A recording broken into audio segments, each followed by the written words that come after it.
the context of the healing work, we have what's called the food healing, which most people think it's what goes in your mouth that matters. We know it's more what comes out, right? So when we're lining up what's coming out of our body with what's going into our body, guess what? You're going to feel the joy, right? So we know it's not what you eat, it's what you digest. So we take the food and we break it down to the micron level, like the level of spit when you chew. So the one guy says, you know, I'm 105. And they say, well, what do you do? He says, I eat an apple a day. Well, that's no big deal. He says, it takes me 4 hours. You know? Why? Because he's chewing it past spit. And then my buddy, who's hard-style kung fu guy, you know, trained in Southeast Asia, he's like, nah, I don't need that high-power blender. When I was sitting with the monks, man, they've been pounding it out on rock, you know, till it's like spit, and then they drink it. I don't need that. You know, so he takes the grater and the avocado. Do you ever eat an avocado seed? No, well, it's the highest source of fiber on the planet. It will deplaque your veins, lower your triglycerides, lower your cholesterol. Yeah, sign me up, right? So he's like this on the hand grater. I can't even hold on to an avocado seed, much less, I'm like knuckle meat. And then he'll put it in the blender and drink it, and he goes, well, man, yours tastes different than mine. It's like, well, it's also like velvet, too, compared to Chunky Monkey, right? So it's not that we're selling blenders. It's the food. We get it down to the level you can digest, because it's not what you eat, it's what you digest. So when we make the food into a smoothie, we know it's digestible. Now the body can use it to heal. The food doesn't do the healing, your body does the healing. So, in March of 2007, that's where I was, out there. And now I'm like here, but if I do that, then my pants buckle up and got a big wad there, you know, so I don't take it quite down that far. So that's from the food healing. I also have a history of herniated discs, bulging disc, torn ligament, bunch of injuries, intractable pain, muscle loss on the left leg. I've gotten that under control using the anti-inflammatory foods like pineapple. But we use the core, the part you usually throw away, we blend that up. And the nipple on the top, you ever pull the leaves off, there's that nipple, yeah, that kills cancer. It's an anti-inflammatory. And the pomegranate, when you peel the skin off, there's that white membrane. We blend everything up with the red skin. That's anti-inflammatory. Cancer killer. Then you got grapefruit, the white membrane and the seeds. Cancer killer, anti-inflammatory. 2 birds, 1 stone. And then if you got trouble sleeping, you take the strawberries and you leave the top on. That gives you the sleep, right? And then the white part we usually cut off, that's the cancer killer and the anti-inflammatory. And then you grind up all the seeds. They have a little, strawberry smoothie. And if they do like chocolate, great. Put some cacao beans in there. A little bit of the, because the chocolate's got 450 some phytochemicals in it. Now you grind up the greens? Yeah, the whole thing. Now all this stuff that you're telling, you mix this all together? Yeah. Like the pineapple and all Yeah, that? yeah. Okay. With water. Okay. You know? And then if you have a problem with digestion, you set it through an extra cycle and get it warm. Because basically, if the food is less than the temperature of your mouth, you're spending energy to warm it up.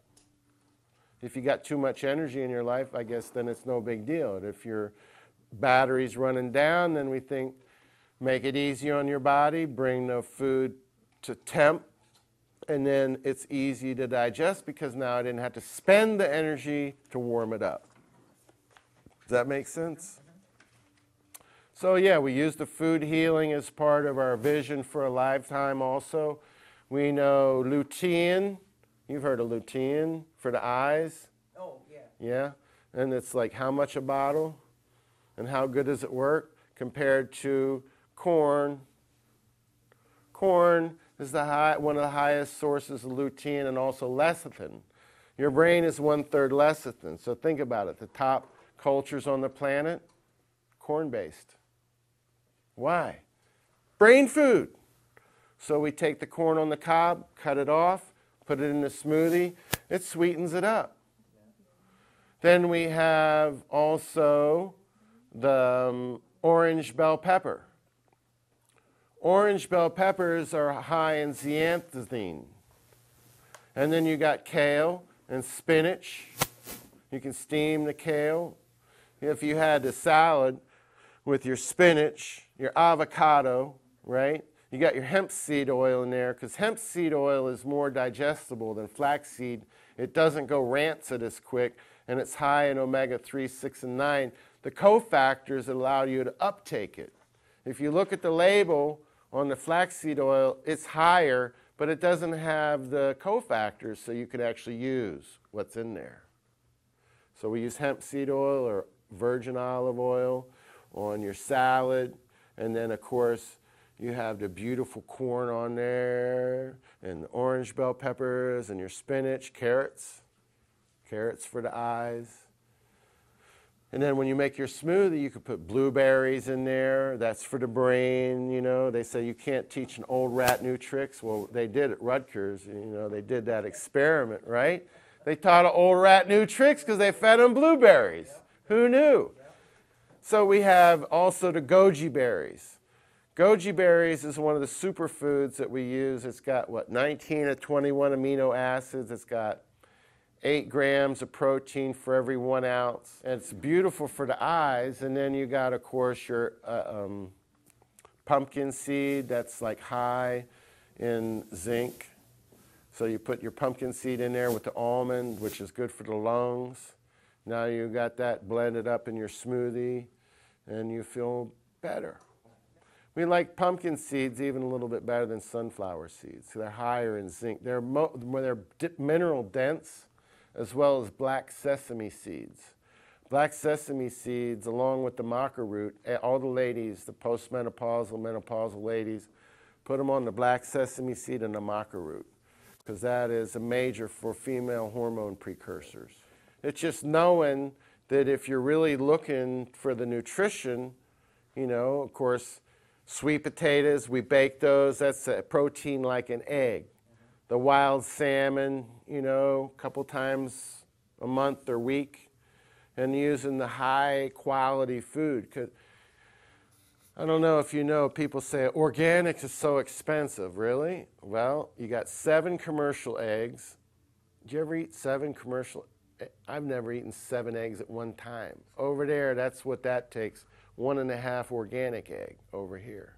So I got 1.5 organic eggs equals the nutrition of 7 commercial eggs over here.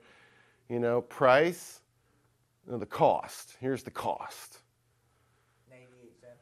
So we eat the organic eggs, and we know from Dr. Bernard Jensen, the guy that discovered the iridology, egg yolk is one of the perfect foods on the planet. He kept the chicken heart alive just on egg yolk for over a year, just on egg yolk. It's high in lecithin. It's brain food. So if you got a big day, a big drive or something like that, you could take the organic egg yolk, throw it in the blender, and down it goes. You can't even taste it. And you'll feel strong, and you're mentally alert.